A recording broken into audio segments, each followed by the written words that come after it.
లలిత exchange Utsav పాత నగల అదే బరువుకి కొత్త నగలు తీసుకో నగల ప్రైస్ లో 20% ఆదా చేసుకోవచ్చు. Hi, I'm Dr. Teja, chiropractitioner, physiotherapist, occupationalist, and osteopath doctor. So ఇంతకుముందు మనం చాలా వీడియోస్ చేసామండి. అందులో లాంజివిటీ గురించి కానీ, అంటే లాంజివిటీ అంటే మనిషి ఎక్కువ కాలం బ్రతకడం ఎలా, దాంతోపాటు విటమిన్ డెఫిషియన్సీ వల్ల వచ్చే ప్రాబ్లమ్స్ అండ్ డిస్క్ బల్జ్ వల్ల వచ్చే మనకి ఈ సిమ్టమ్స్ ఎలా ఉంటాయి, ఈవెన్ పేషెంట్స్ ఫీడ్బ్యాక్ కానీ, అలానే మనకి ఇంతకుముందు చాలా టాపిక్స్ డిస్కస్ చేసాం, ఈవెన్ న్యూరో ట్రాన్స్మిటర్స్ గురించి కానీ. సో ఈరోజు మీకు డిస్కస్ చేసే టాపిక్ ఏంటంటే ఈ క్రాకింగ్ సౌండ్స్ అనమాట. అంటే చాలామంది పేషెంట్స్ ఈ మధ్య క్లినిక్ వచ్చినప్పుడు అడగడం జరిగింది, అంటే జాయింట్స్లో మనకి టక్ టక్ మన సౌండ్స్ వస్తాయి కదా, అవి క్రాకింగ్ సౌండ్స్ అంటాం, ఈ జస్ట్ లైక్ పాప్ సౌండ్స్ అంటాం. ఇప్పుడు ఫర్ ఎగ్జాంపుల్ మార్నింగ్ లేవగానే కూడా మనకి ఒళ్ళు విచ్చుకున్నప్పుడు కూడా సౌండ్స్ వస్తుంటాయి స్పైన్లో నుంచి.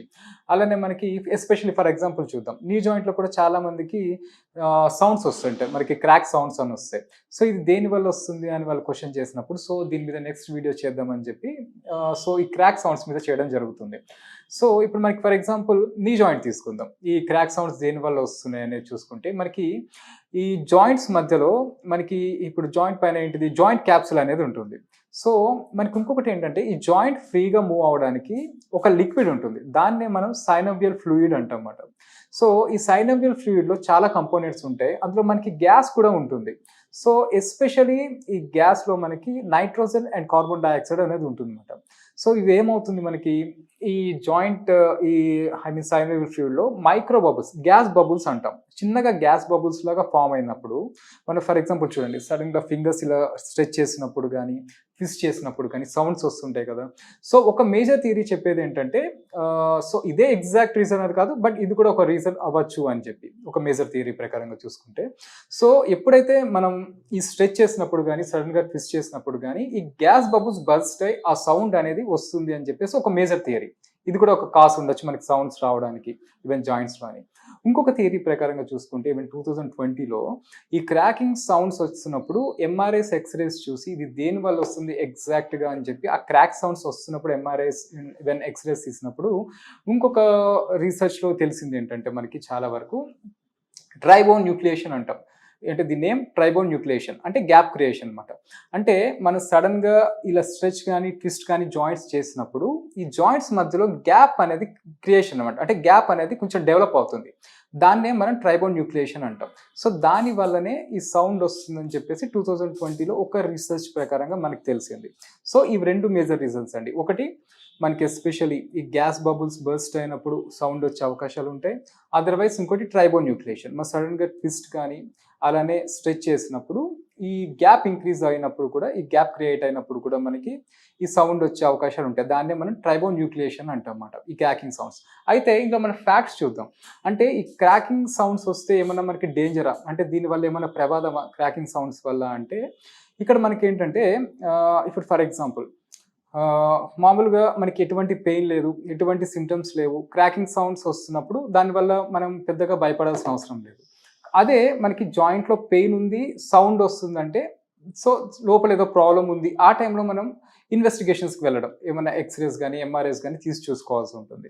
ఫర్ ఎగ్జాంపుల్ ఇప్పుడు మనకి రీసెంట్గా ఏంటంటే ఈ రీసెర్చ్లో చెప్పడం ఏం జరిగిందంటే, ఒక 50 మెంబర్స్ని ఈ క్రాక్ చేసే ఒక 40 years నుంచి మామూలుగా జాయింట్స్ క్రాక్ చేస్తూ ఉంటారు కదా రెగ్యులర్గా. సో కొంతమందిని ఇంకొక 50 మెంబర్స్ని నాన్ క్రాకింగ్, అంటే మామూలుగా జాయింట్స్ సౌండ్స్ రాని వాళ్ళ నుంచి కంపేర్ చేసి ఎక్స్రేస్ ఎంఆర్ఐ తీసి చూసి ఇద్దరిలో పెద్ద ప్రాబ్లం ఏం లేదు, అంటే జాయింట్ స్పేస్ అంతే ఉంది, పెద్దగా ఇబ్బంది లేదు అన్నమాట. సో అంటే వీటి వల్ల మనకి క్రాకింగ్ సౌండ్స్ వల్ల వచ్చే ఇబ్బంది ఏం లేదు. కాకపోతే ఇందులో ఫ్యాక్ట్స్ ఏంటంటే, క్రాకింగ్ సౌండ్స్ వచ్చే వాళ్ళలో నొప్పులు తొందరగా వచ్చే అవకాశం అనేది ఉంటుంది. అంటే మనకి ఈ సౌండ్స్ రాని వాళ్ళలో, సౌండ్స్ వచ్చే వాళ్ళలో ఈ ఫ్యాక్ట్స్ చూసుకుంటే వీళ్ళలో కొంచెం పెయిన్ తొందరగా వచ్చే అవకాశం ఉందని మాత్రం తెలుస్తుంది అన్నమాట. సో మనకి ఎటువంటి ప్రాబ్లం లేకపోతే దీనివల్ల వచ్చే మనకి డేంజర్స్ ఏమి ఉండవండి. కాకపోతే అంటే ఫర్ ఎగ్జాంపుల్ ఈ జాయింట్లోనే చూద్దాం, మనకి క్రాక్ సౌండ్ వస్తుంది, సో ఇది కామన్‌గా ఏంటి నీ డిజనరేషన్‌లో చూడొచ్చు ఈ క్రాక్ సౌండ్స్ అనేది. మామూలుగా మనకు కామన్‌గా మోకాలు అరుగుదలలో ఉన్నప్పుడు కూడా వస్తుంటాయి. అలానే మనకి ఈ లిగమెంట్ ఇంజ్యూరీస్ అంటాం. అంటే మన ఫర్ ఎగ్జాంపుల్ నీ జాయింట్‌లో చూసుకుంటే మనకి ముందు, వెనుక క్రుషియేట్ లిగమెంట్స్ అలానే సైడ్‌లో కొలాటరల్ లిగమెంట్స్ అనేవి ఉంటాయి. సో ఈ లిగమెంట్ టియర్స్‌లో, ఇంజ్యూరీస్‌లో కూడా మనకి సౌండ్స్ వచ్చే అవకాశాలు ఉంటాయి. అలానే మనకి మెనిస్కస్ ఇంజ్యూరీలో అంటే కుషన్‌లా ఉంటుంది మనకి నీ జాయింట్‌లో. ఈవెన్ మెనిస్కస్ ఇంజ్యూరీలో వచ్చినప్పుడు కూడా ఈ క్రాక్ సౌండ్స్ రావచ్చు. అలానే కామన్‌గా టెండినైటిస్‌లో కూడా చూస్తాం. మన షోల్డర్‌లో కూడా మనకు కామన్‌గా ఈ టెండినైటిస్ ఇంజ్యూరీ ఉన్నప్పుడు కూడా క్రాక్ సౌండ్స్ అనేది కామన్‌గా రావడం అనేది చూస్తాం. అంటే ఇక్కడ చెప్పేదేంటంటే మనకి ఎటువంటి సింప్టమ్స్ లేదు, ఎటువంటి ఇబ్బంది లేకుండా సౌండ్స్ వస్తే దానివల్ల వచ్చే డేంజర్స్ ఏమీ ఉండవు. కానీ మనకి లోపల పెయిన్ ఉంది, ఏదైనా స్వెల్లింగ్ వస్తుంది, డిస్కంఫర్ట్ ఉండి సౌండ్ వస్తే మాత్రం మనం ఆ టైంలో ఇన్వెస్టిగేషన్స్ నియర్ బై డాక్టర్‌ని కన్సల్ట్ చేయడం అనేది చాలా ఇంపార్టెంట్ మాట. సో ఇది ఈరోజు టాపిక్ అండి క్రాకింగ్ సౌండ్ గురించి. సో ఇంతకుముందు మన కైరోప్రాక్టిక్ వీడియోస్ గానీ, ఆస్టియోపతి ట్రీట్మెంట్ వీడియోస్ కానీ, నేను మీకు ఆక్యుపెంచర్ వీడియోస్ గానీ, నా ప్రీవియస్ వీడియోస్‌లో చేసి చూపించడం జరిగింది. Doctor Tejas chiropractic or doctor Tejas spine care అని మీరు యూట్యూబ్‌లో గానీ, ఇన్‌స్టాగ్రామ్‌లో సెర్చ్ చేస్తే మీకు ఇంతకుముందు మన పేషెంట్స్ మీద థెరపీ ఇచ్చిన వీడియోస్ కూడా ఉంటే మీరు క్లియర్‌గా చూడొచ్చు. అంటే ట్రీట్మెంట్ ఎలా ఉంటుంది, వాళ్ళ ఫీడ్‌బ్యాక్ కూడా చూడొచ్చు. దగ్గరికి మోహన్ దాస్ గారు వచ్చారు. మోహన్ దాస్ గారికి ఉన్న సమస్యలు ఆయన అడిగి తెలుసుకుందాం. మోహన్ దాస్ గారు నమస్కారం. నమస్తే అండి. మోహన్ దాస్ గారు మీరు ఎక్కడి నుంచి వచ్చారండి? నేను ఉండేది కుకుట్పల్లి సార్. కుకుట్పల్లి నుంచి వచ్చినాను నేను. ఓకే, మీరు ప్రొఫెషనల్ అండి, మీరు ఏం వర్క్ చేస్తారు? ప్రొఫెషనల్ అంటే నేను టైలరింగ్ చేసేవాడిని sir. Okay. 15 years 20 years back నుంచి నేను టైలరింగ్ టైలరింగ్ చేస్తున్నారు. మీకు ఏమేం ప్రాబ్లమ్స్ ఉన్నాయండి? నాకు ఇప్పుడు బాడీలో కొంచెం పెయిన్స్ వచ్చినాయి సార్. నడుము నొప్పి, తర్వాత మోకాళ్ళ నొప్పులు, తర్వాత బాడీ పెయిన్స్. ఓకే. అవన్నీ కొంచెం టైలరింగ్ చేసేందువల్ల బాగా పెయిన్స్ బాగా ఈ వచ్చినాయి ఎప్పటి సార్. నుంచి ఉన్నాయి మీకు? ఈ దగ్గర 15-20 ఇయర్స్ అయింది సార్ ఇది. ఓకే. ఈ 15-20 ఇయర్స్ నుంచి ప్రాబ్లం. ఈ అవును సార్. మధ్యలో అంటే ఎలా మేనేజ్ చేస్తారు ఈ పెయిన్స్ ఈ అన్ని కూడా మధ్యలో మరి? కొంచెం డాక్టర్ దగ్గరికి వెళ్ళాను సార్. మందులు ఇచ్చాడు. మందులు ఇచ్చిన తర్వాత కొన్ని రోజులు వేసుకున్న తర్వాత కొద్ది రోజులు తగ్గుతుంది. Hmm. తగ్గిన తర్వాత మళ్ళీ అదే బాడీ పెయిన్స్ మళ్ళీ కంటిన్యూగా రావడం జరుగుతుంది. ఓకే. Okay, fine. అయితే ఇప్పుడు మరి మన దగ్గరికి ఎలా వచ్చారు మీరు? అంటే మీ దగ్గరికి అంటే సార్ నేను యూట్యూబ్ లో ఇట్లా చూస్తూ యూట్యూబ్ లో మీ తేజ గారు అని చెప్పేసి వీడియోస్ వచ్చినాయి సార్. అవి చూసుకుంటూ నేను మీ దగ్గర చాలా మందికి తగ్గినాయి, నొప్పులు బాగా తగ్గుతున్నాయి అని చెప్పేసి దాంట్లో వీడియోస్ లో చూసి వచ్చారు. నేను మీ దగ్గర అప్రోచ్ అవ్వడం జరిగింది. ఓకే. ఇప్పుడు మీకు మనం ఇక్కడ ట్రీట్మెంట్ ఎన్ని డేస్ సజెస్ట్ చేసామండి? అంటే ఇక్కడ 20 డేస్ ట్రీట్మెంట్ తీసుకోవాలని అన్నారండి. 20 డేస్ తీసుకున్నాను. తీసుకున్న తర్వాత ఇప్పుడు నాకు బాడీ పెయిన్స్ చాలా తగ్గినాయి. ఓకే. నేను ఇంతకు ముందు ఒక సహాయంతో రాగలిగినాను. మీరు ఫస్ట్ డే వచ్చినప్పుడు ఒకరి సహాయంతో వచ్చారు.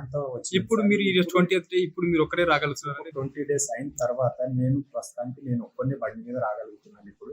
ఓకే. అన్ని బాడీ పెయిన్స్ కొంచెం తగ్గినాయి నాకు. నడుము నొప్పి కూడా ఎలా ఉంది? నడుము నొప్పి కూడా చాలా మట్టుకు తగ్గిపోయింది సార్. ఇప్పుడు ఇంతకుముందు కింద కూర్చోనంటే ఇబ్బంది ఉండేది, ఇప్పుడు కింద కూర్చుంటే లేసేటప్పుడు చాలా నొప్పి ఉండేది సార్. ఇప్పుడు నాకు 80% నొప్పులన్నీ తగ్గిపోయాయి. ఇప్పుడు కింద కూర్చొని లేచిన, ముందుకు బెండ్ అయినా చేయగలుగుతున్నాను, నా పనులు నేను చేయగలుగుతున్నాను. అంటే ఒకరి సహాయం లేకుండా మీ యాక్టివిటీస్ ఇండిపెండెంట్ గా చేసుకోగలుగుతున్నారు.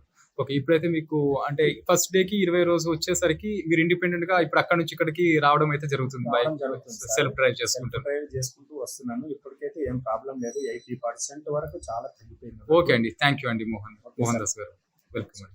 హలో అండి, మన దగ్గరికి జగదీష్ గారు వచ్చారు. ఆయనకి క్రానిక్ నెక్ పెయిన్, ఆయనకున్న సమస్య ఆయన్ని అడిగి తెలుసుకుందాం. ఎన్ని ఇయర్స్ నుంచి ఫేస్ చేస్తున్నారు ఈ ప్రాబ్లం అనేది. జగదీష్ గారు నమస్తే అండి, చెప్తారా మీకున్న ప్రాబ్లం? నమస్తే సార్. నమస్తే అండి. కూకట్పల్లి నుంచి వస్తున్నాను. ఓకే. గత 3 సంవత్సరాల నుంచి మెడ నొప్పి సార్. ఓకే. దీంతో పాటు విపరీతమైన తలనొప్పి, ఓకే. అలాగే చేతి తిమ్మర్లు. ఓకే. ఈ తిమ్మిర్లు ఎప్పటి నుంచి మొదలైనండి? తలనొప్పి తిమ్మిర్లు దాదాపు 2 సంవత్సరాలు 3 సంవత్సరాలు జరుగుతూనే ఉన్నాయి సార్. వస్తూనే ఉన్నాయి. మరి మందులు ఏమైనా వాడుతున్నారా వీటికి? వాడుతున్నాను సార్. మా ఫ్రెండ్స్ సలహాతో చాలా సార్లు చాలా హాస్పిటల్ వెళ్ళాను, తీసుకున్నాను. అయినా తగ్గలేదు సార్.